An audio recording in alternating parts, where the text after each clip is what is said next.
So on the settings tab itself, master settings, we are still there, and we have certain cost of goods sold account heads.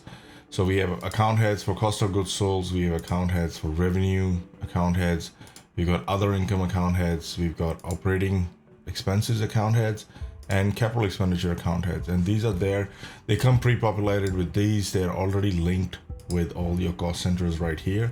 So you'll see that each one of there, you have construction cost heads right here.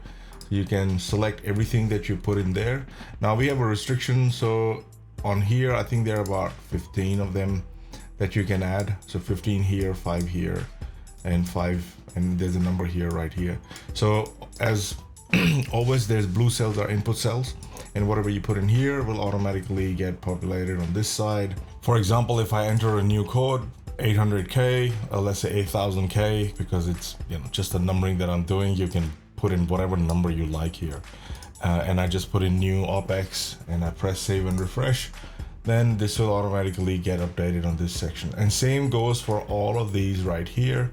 You can give it a code. I put in the code in the front because it's easier for me to quickly enter the number if I find something, or if I don't remember the number, I can just start typing budgeting, and that 7300 will start coming up because it'll look for that budgeting text when I'm pulling up the data on my drop down. And you can track that for revenue account heads. So these are everything that you enter here will automatically show up in your cost centers, and these are all related to cost and revenues. So this is all kinds of revenue during construction, and that's the main difference between Lead Developer and Lead Developer Plus, because Lead Developer Plus has this extra section which is all about operating costs.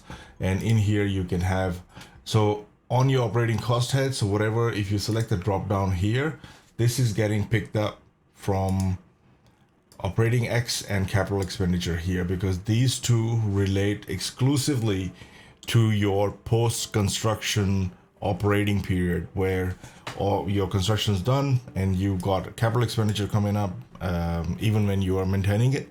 And we have to keep them separate totally to have the calculations done absolutely right and separate for accounting purposes and so on as well.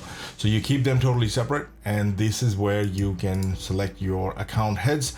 Account heads are your broader account heads, and these are your cross codes, are your granular ones, where they fall under each of the account heads. Because in your summary page you can have a report based on account heads, and you will not get a detailed report of what's actually under each one of them. For that, you have to go into development cost center, which is where you select the detailed cost center that will automatically fall. So you'll see over here, not just that, we also have a account head total running.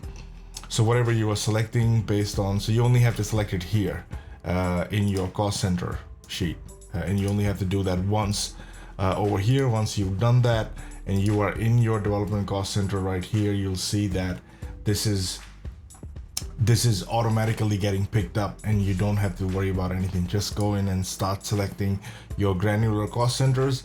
Same thing will happen. Why has this moved? Okay, let's put it back. I think I might have accidentally picked it up, but go back into your operating X sheet, and in that sheet also you have all the granular cost centers that will come from here.